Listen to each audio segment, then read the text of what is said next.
Good morning, everybody. It's Thursday, July 20th, 5:28 a.m. Central Time.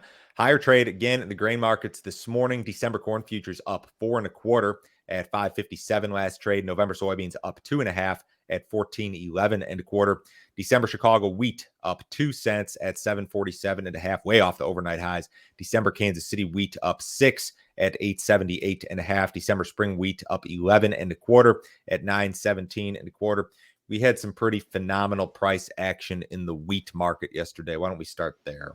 So, wheat prices traded limit up on Wednesday. Both Chicago and Kansas City futures tested their daily 60-cent price limit during the trading session amid short covering and buying related to the Black Sea situation. Despite the rally, the December Chicago contract is still well below its calendar year high. The December Kansas City contract, however, traded within just a few ticks of its calendar year high. The December spring wheat contract was able to post a fresh 2023 high. Futures are trading sharply higher here again this morning. So big day yesterday, and then we posted some fresh highs overnight. And as we tape here this morning, the wheat market has come off of the highs. So these charts are just a little bit outdated, which is almost always the case when we throw charts on here. This is almost exclusively related to the Black Sea situation, the escalation there. Why don't we jump straight to that? Russia attacked the Ukrainian port city of Odessa for a third consecutive night. At least 2 people were killed and 21 were injured, according to AP reporting. The intensity of the attacks have increased this week. Drones and missiles have caused substantial damage to port infrastructure, including grain and oil terminals. So the fear is on again that you're going to see some massive disruption out of the Black Sea, and it looks to be real this time. I mean, Ukrainian shipments of corn and wheat are absolutely going to be decreased. They were already decreased drastically versus, say, pre-invasion levels, but now you've got all sorts of additional Black Sea risk given the escalation.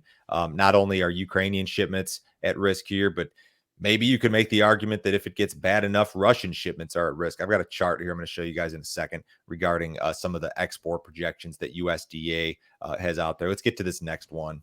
Ships traveling to Ukraine may now be in danger. On Wednesday, Russia's defense ministry declared that all ships traveling to Ukraine would be deemed potential carriers of military cargo. Additionally, countries with ships traveling to Ukraine will now be considered participants in the war. The move took effect as of 4 p.m. Central Time yesterday. Russia also declared portions of the Black Sea's international waters unsafe for travel. The White House warned on Wednesday that Russian attacks on grain facilities in Ukraine may now also target civilian vessels in the Black Sea. Okay, so all of this that's happening in the wheat market, I think almost all of it is related to the Black Sea situation. In the corn market, I think you've got a combination of the Black Sea situation and weather, which we'll get to in a second. The weather forecast still looks really bullish to me here for the United States. Soybean market kind of tagging along with your feed grains and has a weather story of its own, I guess. Here are some export charts. So why does this matter to the wheat market in particular? Russia is the top global wheat exporter, or is projected to be this year, and they probably will be. But if for some reason this situation got bad enough and this massive share of global exports, which is Russia, was disrupted in any way, shape, or form, that would be tremendously bullish the wheat market.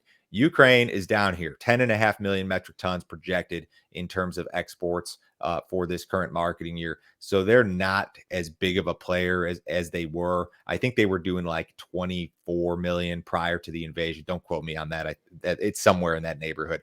But this has come down quite a bit. So Russia is really still the big deal. Ukraine, this is like less than 5% of total global wheat exports. When you go to corn, Ukraine is still pretty substantial. And I think this is actually, I know the wheat market is reacting as if this is the biggest deal in the world for the wheat market. And maybe it's because of that Russia implication or potential implication. When it comes to corn, Ukraine, even post-invasion, projected to be the fourth largest corn exporter. And it's a distant fourth. I mean, they're behind Argentina, the US, and Brazil by a really wide margin. So that's the deal when it comes to supply and demand and why the market cares about this situation. There's a lot of exports in terms of corn and wheat at stake here, I guess. So if you guys are not already subscribed to our premium content, you need to do so. Joe, can you tell me about the video you put together with Brian Split yesterday? General consensus seems to be bearish in regard to corn prices in particular. And that was what I talked about with Brian yesterday. General consensus is that demand sucks. The crop's not going to be that bad. You get to 550, you get to $6 corn, got to be selling, right? That seems to be general consensus. General consensus, though, is often wrong. And I don't have a strong opinion about this one way or the other myself. But Brian and I tried to kind of poke some holes in the bear argument regarding corn. If you were to make a bullish argument, corn, what would it be, and why could general consensus, which is all bearish, why could that be wrong? This was a good video. Brian also ran charts as we do with Brian every week. And we talked about potential upside targets, potential downside targets, areas of interest in corn, soybeans, and wheat. And then we're still doing pre-open weather updates for another couple weeks. These are Sunday nights, 6 p.m. Central Time. They go out before the markets open. I talk about the forecast, the implications for the market, and any breaking news or headlines. If you guys want to see the premium stuff, go to standardgrain.com. You can sign up this morning. It takes about 1 minute to sign up on your phone or computer. You just need your credit card. This is a ton of information direct from us every single business day. Morning emails been going out about 5 a.m. Central. Mackenzie and I are up super early putting this thing together every single business day. You get the premium videos along with this. Sign up today, guys. Give it a shot. So, this morning's forecast is still hot and dry for the vast majority of the U.S. Corn Belt. The 5 and 7 day WPC maps offer almost no material rainfall for the region. The 10-day Euro model brings some rain back into Illinois and elsewhere. However, the rains are not expected until the last 2 to 3 days of the month. The 10-day GFS is drier by comparison. Temperatures in the mid-90s will hit the plains by Monday of next week and will work their way toward the central Corn Belt by Tuesday and Wednesday. Above normal temperatures are then slated to persist through the end of July. The end of next week, it looks like some of the models indicating that you're going to see temperatures in excess of 100 degrees across the central corn belt for a couple of days. So that paired with the lack of rainfall is this is an outright bullish forecast. How far along is the crop? How much does this matter? I don't know. Drop in the comments what you guys think about this. These rains in the Euro that are thrown in for parts of Illinois and Indiana, parts of eastern Iowa, Wisconsin this morning. This is all toward the tail end of that 10-day period. So that is far from a guarantee. Even the stuff that's 5 days out is tough to predict. So I still see this forecast as being a bullish input. Pair that with the Ukraine deal, and you've got yourself a rally in the corn, wheat, and soybean markets. European countries want the ban extended on Ukrainian grain imports. In May, the EU allowed Bulgaria, Hungary, Poland, Romania, and Slovakia to ban domestic sales of Ukrainian grain. The ban is set to expire on September 15th, but the countries would like it extended until the end of the year at least. The countries claim the influx of Ukrainian grain has harmed their farming industries. With the Black Sea grain deal expiring this week, the countries are concerned about increased grain flows and bottlenecks. The countries are, however, open to the transit of Ukrainian grain. Yeah, so they're okay, I guess, if Ukrainian grain passes through Europe, but they don't want it stuck there because if a bunch of corn that was supposed to be headed out via Black Sea ports now shows up in your backyard, what does that do to your local prices if you're a European farmer? It's bad. It's going to hurt your price prospects. So this probably I would imagine that this happens. So there's going to be a lot of Ukrainian grain that perhaps has no place to go the way that it looks, and that's part of the reason that the markets are doing what they're doing. U.S. ethanol production increased week over week. Weekly output of 1.07 million barrels was up 3.7% compared to last week and up 6.5% versus the same week last year. Ethanol stocks were pegged at 23.2 million barrels. The print was up 2.2% on the week, but down 1.9% compared to the same week last year.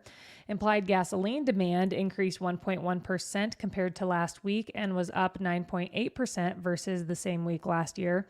On average, over the last 4 weeks, implied U.S. gasoline demand is up 4.6% versus the same period last year. So USDA, in its most recent report, they reduced their projection for corn demand for ethanol for this old crop marketing year. So I think we're running like almost 3% behind, or no, yeah, something like that. We're within like half a percentage point right now of where we're running versus what USDA projects. So I don't know that they have to make any additional adjustments here. This is a much better number. And if the corn crop is as good as what people think, like people think that the corn yield is going to be 175 nationally, that's up for debate. You should see strong ethanol margins continue and strong production continue. What did the cattle market do yesterday? It was mixed for the most part. The rally in the corn futures definitely weighed on feeder cattle futures. They were down anywhere from $1.20 to 17 cents higher. Live cattle futures were a bit more positive, ending the day anywhere from 2 cents lower to 95 cents higher. Cash cattle trade still has not taken off. Choice box beef had another down day, ending the day at 303.59. That was down 109. Select ended the day at 275.96. That was down 65 cents. Outside markets this morning, fairly quiet. U.S. dollars off just a little bit. Stocks are mixed. Bonds off a little bit. Crude oil is up 23 cents in the September WTI at 75.52. Have a great day, guys. We will talk to you Friday